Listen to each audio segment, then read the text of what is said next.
Entender um pouco mais também da notícia aqui com ele, que está chegando na nossa programação, Alex André. Muito bom dia para você, Alex. Bom dia, Paulo. Bom dia, Felipe, Débora e todo mundo que nos acompanha aqui na BMC News nessa manhã. Obrigada. É um prazer estar aqui. Prazer é nosso. Alex, entender aqui, né, apesar de confirmar que avalia a venda, né, não é como a própria Redditor afirma aqui no fato relevante, não há qualquer compromisso ainda em relação a isso, mas eu queria entender na sua visão qual é o impacto, na verdade, que você acha que isso pode acabar trazendo aí para o papel de Redditor.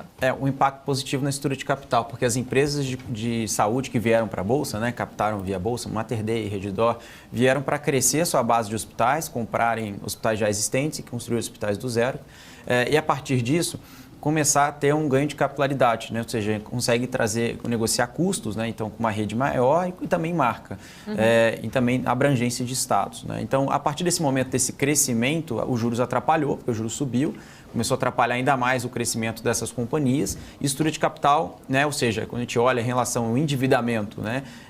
Vis-à-vis a geração de caixa, a companhia segue uma dificuldade, né, agora no curto prazo em relação a financiamento, né? Então, se a gente vê juros mais altos, se for longo, talvez não faça tanto sentido com o preço das ações depreciadas no setor de saúde em geral. Então, a companhia abre essa possibilidade, Paula, para vender aí, né, a gente está falando uma ordem de grandeza de R$1 bilhão, que pode ser bem recebido pelo mercado. Lembrando, plano de saúde, previdência, dental, ou seja, toda a parte que a gente chama de Redditor Consultoria, como você comentou. Então, é uma área de abrangência grande que fazia parte daquele cross-sell, né? Ou seja, que a companhia já atendia e que tem até margens interessantes, Paula, mas enfim, agora a companhia buscando mais a sua adequação de estrutura de capital agora no curto prazo. Maravilha. Alex, eu quero mudar um pouco de assunto, inclusive para pegar um pouco de toda essa movimentação que a gente está vendo e tem conversado a respeito ao longo dos últimos dias sobre estímulo de China, impacto em Vale. A gente vê que quanto mais evolui a possibilidade de ter um estímulo mais robusto no país asiático, mais a Vale acaba sendo impactada positivamente. Hoje, a gente vê esse cenário, né? A Vale subindo bem, a Vale tendo um desempenho bastante importante, já trabalhando acima dos R$70. E existem algumas notícias também que podem estar mexendo com expectativas do investidor em relação à Vale, né? Como que você está vendo esse cenário para a companhia, já que a gente vem falando, né, que é muito dependente de China, o estímulo ainda não foi divulgado, o que era esperado para os investidores, mas mesmo assim vem numa trajetória crescente. A esperança continua, Felipe, em relação a esses estímulos, né? Inclusive, depois eu até posso trazer aqui, se tiver um tempinho, pessoal, um gráfico do Bank of America que mostra a expectativa dos investidores no final do ano passado para os estímulos de China, foi uma survey, né, uma pesquisa, e agora. Então, essa pesquisa, depois eu vou trazer para vocês com mais detalhes, se vocês vão conseguir enxergar num gráfico, que vai mostrar basicamente que no passado, nós tínhamos aqui, inclusive na BMC, acho que quem acompanha todos os dias sabe muito bem, que grande parte dos gestores e analistas eram muito confiantes na abertura de China, né? Então, necessariamente também, enfim, relacionados à Vale. E agora, já começando a passar o tempo, né? E nós não víamos nenhum movimento estrutural em relação à China, os investidores começam a perder um pouco de paciência. Mas, claro, agora, no curto prazo, com as ações bem depreciadas, a gente está falando aqui da Vale especificamente, né, de um dividendo próximo de 2 dígitos, né, sendo bem conservador, um free cash flow yield na ordem de 15%, então, ou seja, uma companhia realmente muito redonda. E agora saiu até uma notícia, né, o Felipe, recentemente, agora, né, do Wall Street Journal, dizendo, né, que a companhia pode vender essa unidade de metais básicos ao longo desta semana, tá? Então, o Wall Street Journal dando essa informação, isso se realmente for confirmado, né, isso pode ser um fator positivo para destrave de valor, né? Ou seja, a companhia ela tem não só o minério de ferro relacionado à China, mas a gente tem um níquel, né? A gente tem um cobre, né? Isso também são fatores determinantes ali para a descarbonização da cadeia global. Perfeito, Alex. Tem mais pergunta, Paulo? Não, ainda não. Pode seguir. Não, eu vou continuar com a Vale, porque tem essa possibilidade, Alex, mas acaba que essa fatia de metais básicos aí, ela é muito pequena diante de todo o contexto de Vale, né? Isso mexe com as expectativas e pode ser um destravamento de valor, porque sendo mexe tão no curto prazo, pequeno assim, né? Não sei se estruturalmente seria essa leitura de trimestre, né? Então, assim, a gente viu o primeiro trimestre muito ruim, impactado pela chuva, né? Esse segundo trimestre melhor. Então, no resultado, o top line deve ajudar. Mas esse movimento de venda já começa a observar o seguinte, porque se tem um comprador, o mercado já está começando a arbitrar isso. Pô, quanto que vale essa unidade de negócio? Por quanto que vale as outras unidades? Começa a fazer, né, a soma e começa a entender Vale contra BHP, Rio Tinto, né, entre os pares no geral, e a Vale é muito mais representativa na China, né? Ela tem um minério de maior qualidade. Então a gente começa a ver em relação a preço e qualidade, momento de China, começa a casar esses movimentos. E também, claro, nas siderúrgicas nós temos um estoque muito baixo de minério de ferro. Né? Então, isso também pode ser um movimento que a gente ainda não sabe. Eu tinha até falado isso anteriormente, alguns programas atrás. Nós não temos a resposta ainda, Felipe, se é um movimento de reposição ou se é um movimento de demanda.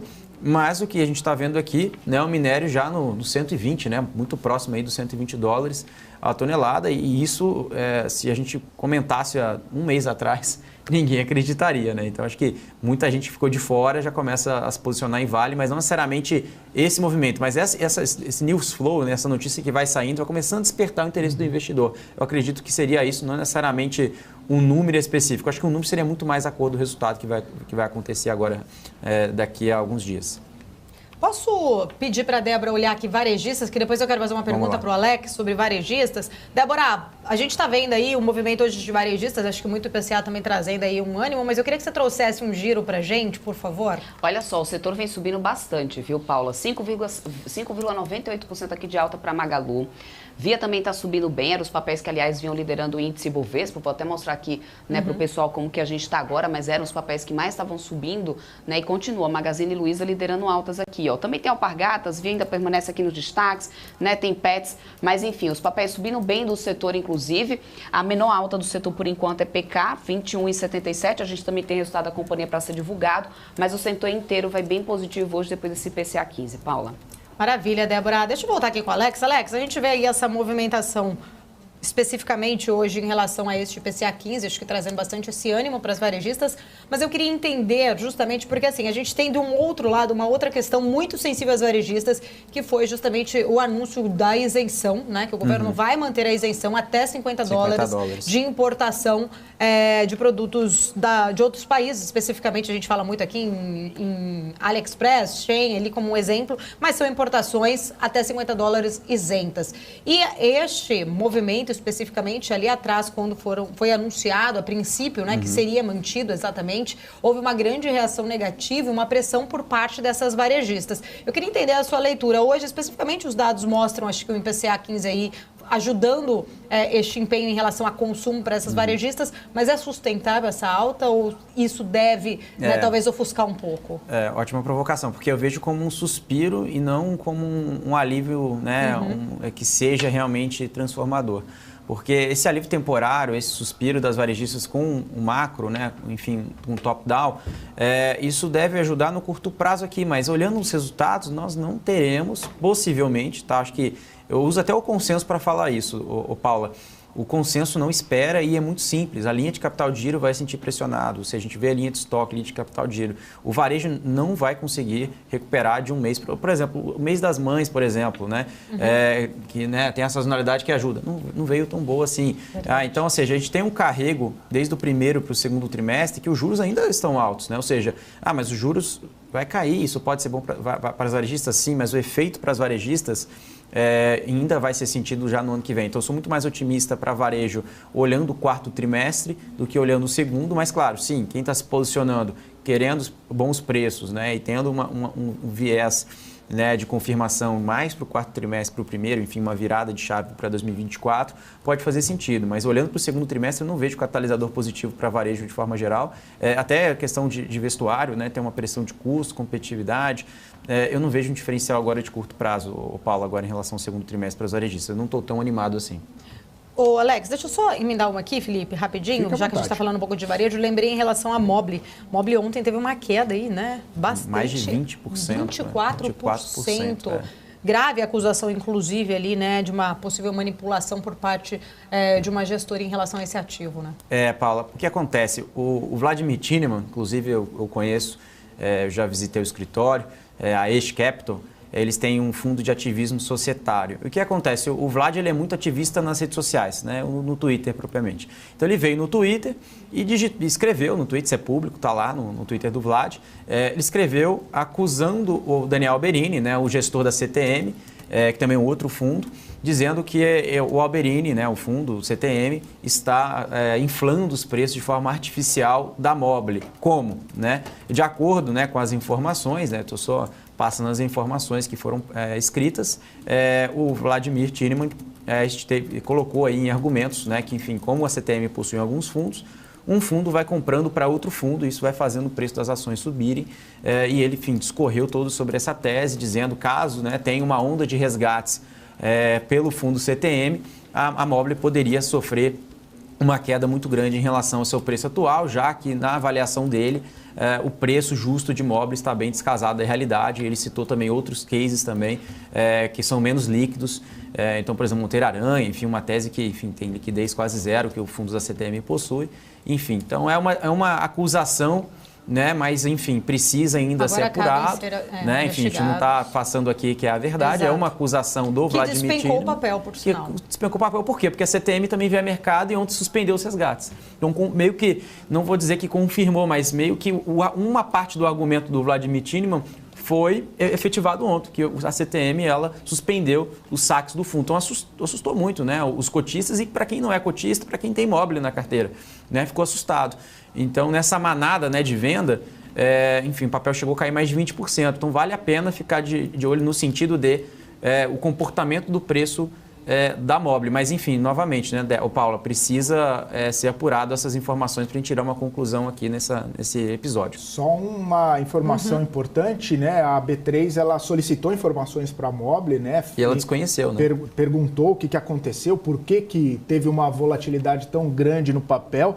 A Mobile informou que não tem conhecimento de existência de qualquer fato que possa justificar as oscilações registradas, o aumento no número de negócios, nem a quantidade. A companhia destacou que que inquiriu seus administradores e acionistas, controladores também, em relação a atos ou fatos relevantes que justifiquem todas essas oscilações, tendo eles confirmado não terem conhecimento.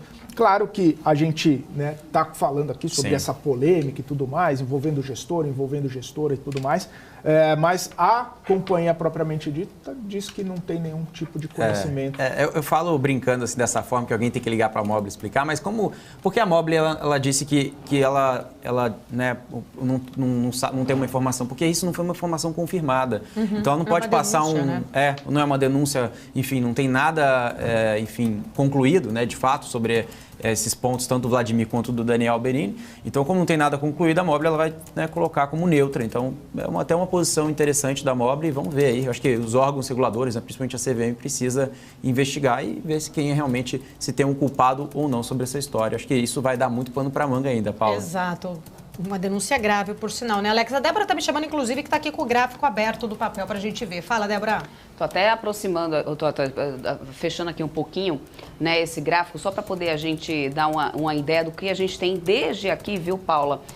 Início de 2022, deixa eu trazer até um pouquinho mais para trás esse gráfico, para a gente ir aqui até 2021, foi quando o papel veio com a IPO, né? Olha só, aqui, fevereiro de 2021, a gente tinha um papel aqui na casa dos 26 por ali, aí veio o papel perdendo bastante valor, entra no ano de 2022, permanece aqui caindo um pouco mais.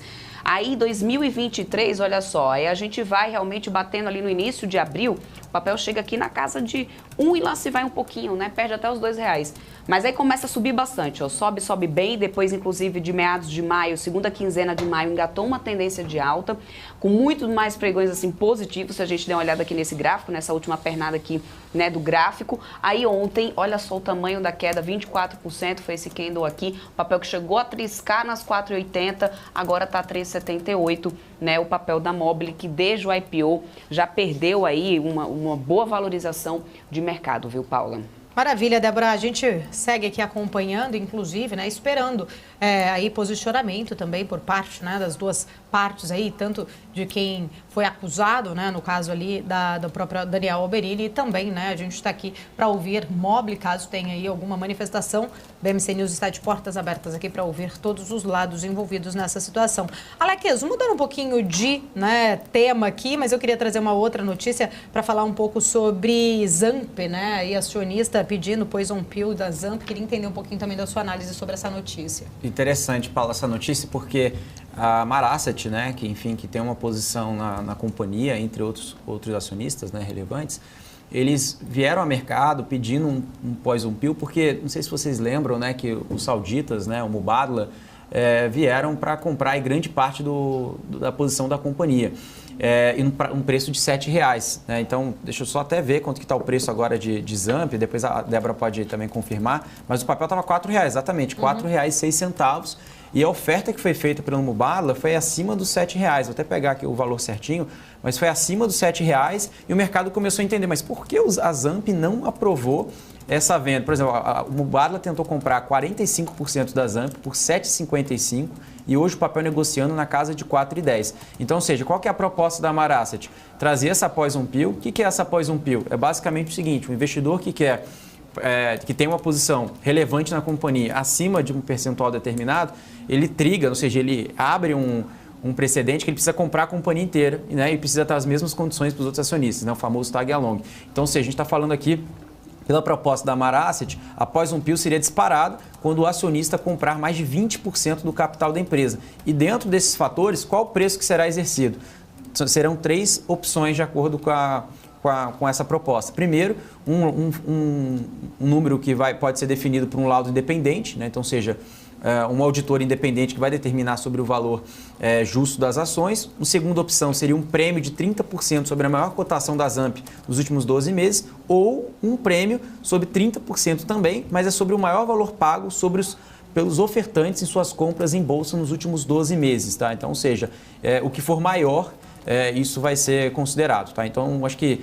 E o mercado já começa a observar o seguinte, o custo, a companhia está sendo negociada em torno de 20% abaixo do custo de reposição, de acordo com alguns gestores, e o mercado já começa a observar esse ponto que lá atrás, ou seja, o papel está R$4, no 7,40, no 7,50, ali na ordem que o Mubadala tentou comprar a companhia, ali na ordem de 45%, eles não quiseram vender porque eles acharam que tinha um valor, né, no papel. Falaram, eu não vou vender porque eu acho que vale muito mais do que isso. Está R$4 agora, começa a abrir uma assimetria vis-à-vis do seu desconto. Então, abre um precedente para o mercado, Paula, de um papel que gera caixa, né, e agora na virada do ciclo, né, ou seja, não vai precisar de capital de terceiro para continuar crescendo, vai continuar crescendo com o seu próprio capital próprio.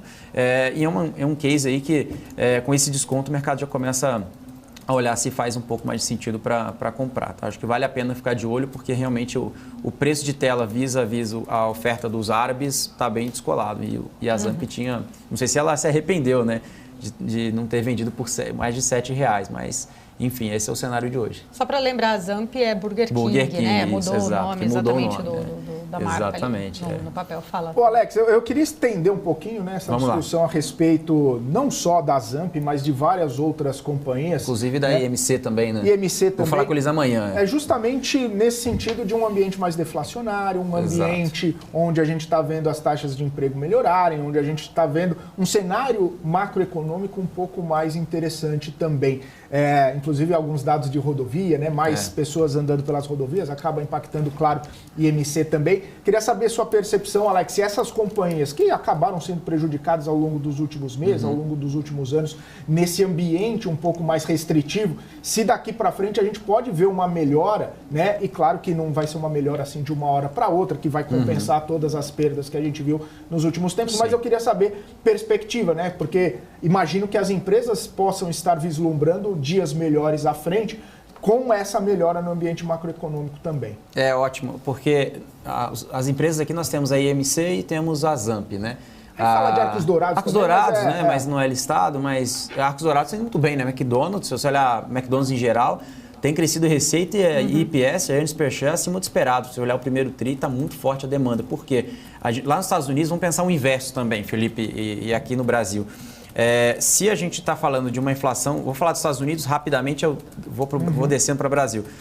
Mas nos Estados Unidos a gente está com um cenário de inflação muito alto por lá, e o americano médio, que enfim, ele consome junk food, né, McDonald's, etc., mas ele vai começar a consumir mais, né, uma alimentação mais rápida, uma alimentação mais barata, porque a inflação está mais alta. Então, ou seja, o restaurante tradicional começa a ficar mais caro. E abre aquela opção das opções mais acessíveis, né, para o americano, né? Então, e também é uma tese mais resiliente, né, na economia, principalmente em momentos mais adversos. Já que no Brasil, a gente separa isso, né? Então, ou seja, quando a gente pega a Zamp, né, Burger King, tem aberto novas lojas, não só em shoppings, que ela está muito mais consolidada, por exemplo, a própria IMC, que tem aí o braço de KFC e principalmente, né, tem outras marcas também menores, mas principalmente a KFC e a marca do frango assado. Mas ali a gente olha, a Zamp, ela tem crescido na parte, né, de drive-thru, nas lojas de rua, e também a IMC ela tem observado muito crescimento de same-store sales, né, e crescimento de novas lojas. Né? Então a própria IMC sofreu também com a pandemia, assim como a Zamp, mas a IMC ela tem uma dificuldade muito maior do mercado enxergar valor, porque realmente tem várias marcas dentro, né, e também tem atuações geográficas diferentes, mas o mercado ela tenta... A última vez que eu falei com eles, amanhã eu vou falar com eles novamente, mas o que eles têm feito, o Felipe? Vender as marcas, começar a vender as marcas que não fazem tanto sentido, principalmente na América Central, e começar a focar no core business, né, que é frango assado, e também focar ali, né, no KFC. É isso que eles têm feito. Teve aquela confusão também com o master franqueado lá atrás, conseguiram resolver com uma arbitragem judicial, né, uma arbitragem lá fora. E agora que a companhia já começa a melhorar o seu top line, seus números operacionais, assim como o Zamp. Então é um setor sim para estar um pouco benéfico. Olhar um benéfico, o setor está indo bem, acho que pode vir positivo o segundo trimestre para o terceiro, acho que uma tese bem resiliente de crescimento de números, tanto de receita e geração de caixa. Perfeito. Quer mudar? Eu ia mudar o tema, se você quiser. Pode mudar. Vamos lá. Tá, não, eu queria falar um pouco sobre mais um capítulo da recuperação de Light, né? Agora, verdade. A gente tem aí, né, a ANEEL, a Agência Nacional de Energia Elétrica, escolhendo o diretor Évio Guerra como relator do processo, que poderá desembocar aí na cassação, inclusive, da concessão da distribuidora. Queria entender um pouquinho também da sua leitura em relação à Light, viu, Alex, diante de mais esse capítulo. Saiu essa informação que era para ser sigilosa, mas como ela foi distribuída, o mercado ficou sabendo, né? Mas por que tem essa questão? Por que a Light pode perder sua concessão, Paulo? Porque, né, você morou no Rio, né? Eu sou ali do interior, mas enfim, tenho familiares do Rio. Quem sabe do Rio é muito difícil, né? O índice de perdas da Light muito grande. É a maior do mundo, né? Está falando aqui de 40% da energia distribuída, enfim, está na mão de gato. E quem vai querer aceitar isso, né? E não só o gato também, mas sim, os fios são todos furtados. Exato. Muito. Eu fiz cobre, inúmeras né? matérias justamente pessoal... por causa do cobre para derretimento. Ótimo ponto, porque quando a gente fala, por exemplo, de saneamento... Mas é muita coisa. Saneamento é a mesma coisa, né? Qual que vai ser o furto de uma peça, de uma tubulação, né? Uma coisa de saneamento ele é muito mais previsível do que uma distribuição, porque quando a gente olha na linha de utilities, o mercado estava até questionando a última linha, né, de privatização em relação às companhias e etc. E falar em Rio de Janeiro, as concessões do Rio.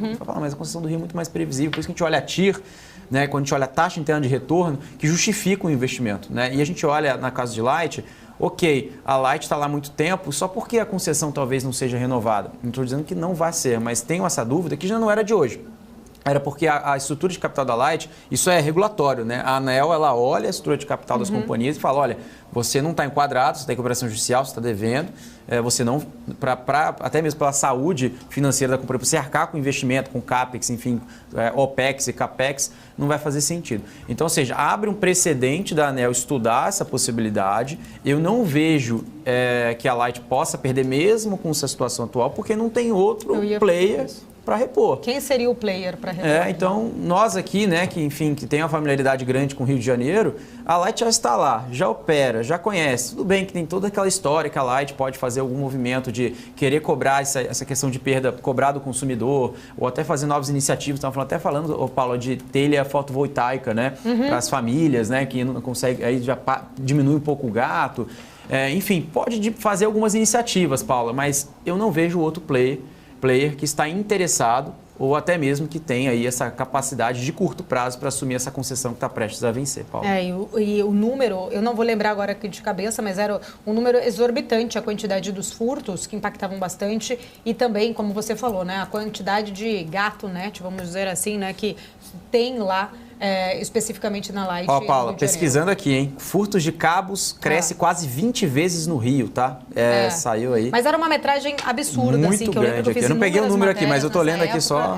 Cresceu muito. Mas traz aí realmente um cenário muito desafiador para, se tiver que abrir ali margem para entrada de um outro player, fica difícil saber quem vai querer exatamente pegar esse e quem vai pagar essa bucha, aí né, no final do dia. Né? E aí a gente coloca numa balança, né? Por exemplo, a Eletrobras, que anunciou, né, seu planejamento estratégico, sim, cerca de 80 bilhões, né, no quadriano, né, 23, 27 ali, que era estatal, virou privatizada agora tal, mas você vê, de repente, uma diferença, né, de companhias que têm tinha, né, um viés ali mais estatal, aí foram para privadas, e outras empresas privadas também que têm uma TIR maior, que têm uma penetração maior, que têm uma previsibilidade maior. Geralmente as companhias elétricas têm essa previsibilidade, são mais queridas pelos investidores por causa disso, mas acaba que uma questão pontual, né, um problema geográfico, na verdade.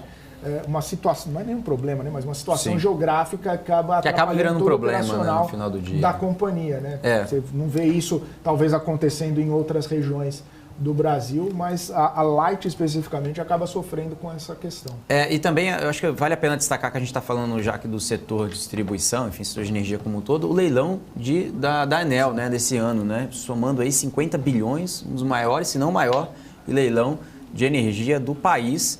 E isso abre um outro olhar um pouco mais cuidadoso, não só do tamanho, da magnitude de infraestrutura que o Brasil precisa em energia para a gente realmente crescer, porque lembra do apagão lá atrás, né?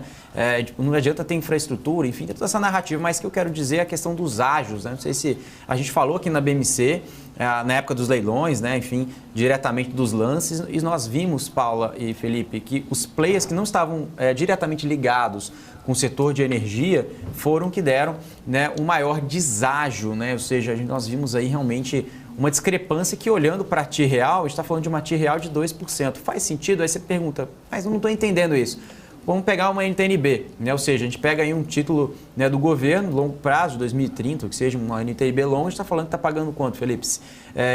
Mais 5, mais 6, uma 5, B, né? 3, 5, 6, enfim. A gente está falando de uma TIR real desse projeto de 2%. Parece que a conta não fecha. E nós vimos vários players lá de fora e algumas construtoras aqui no Brasil que arremataram e depois tiveram que devolver. Então isso precisa ser um pouco, para o setor ficar mais seguro, não só a regulamentação, mas também na parte de concessão, porque ela já começa errado, né? E isso atrapalha a originação de bons players que estão no Brasil, que já estão consolidados, que podem pegar esses projetos para se desenvolverem.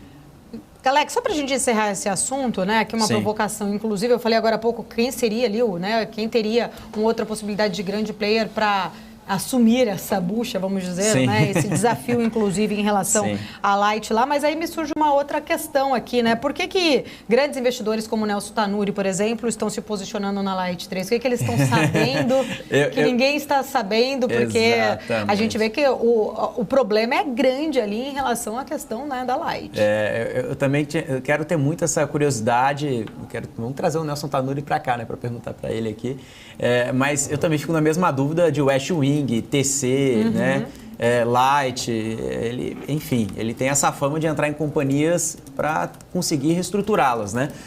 E na parte da Light, inclusive teve uma entrevista, né, que ele deu recentemente para um canal de notícias e ele disse que, olha, eu estou entrando na Light para reconciliar, e principalmente com os credores, né? Porque tem a questão da recuperação judicial, isso vai envolver um haircut da dívida, ou seja, vai envolver um desconto para a companhia, né, conseguir retornar novamente para o game. Então, a grande parte está na mão dos credores e, claro, dos acionistas também. Mas o Tanuri ele vem com essa capacidade de negociação com os atuais acionistas e credores para conseguir colocar esse plano de recuperação judicial da Light dentro dos conformes, que não adianta, Paulo, se realmente os acionistas não aprovarem, não tivemos aí um entendimento muito claro, vai ficar muito difícil na parte de regulação, aí lá que a gente está voltando lá no começo do assunto lá da Enel, aprovar um movimento de renovação de concessão. Então, o Tanuri já está observando isso. Ele já está vendo que a ANEEL vai pedir, então ele já está tentando reestruturar esse movimento. Que se realmente conseguir reestruturar e renovar a concessão, a companhia muda de patamar. Mas olhando para os ativos, a Light tem um ativo também de geração, que se a gente pegar esses ativos e colocar valor presente, a gente começa a entender que ela consegue até liquidar uma grande parte do seu passivo. E aí não abre uma grande preocupação. A questão é o time e também a questão como que vai envolver a negociação com os credores.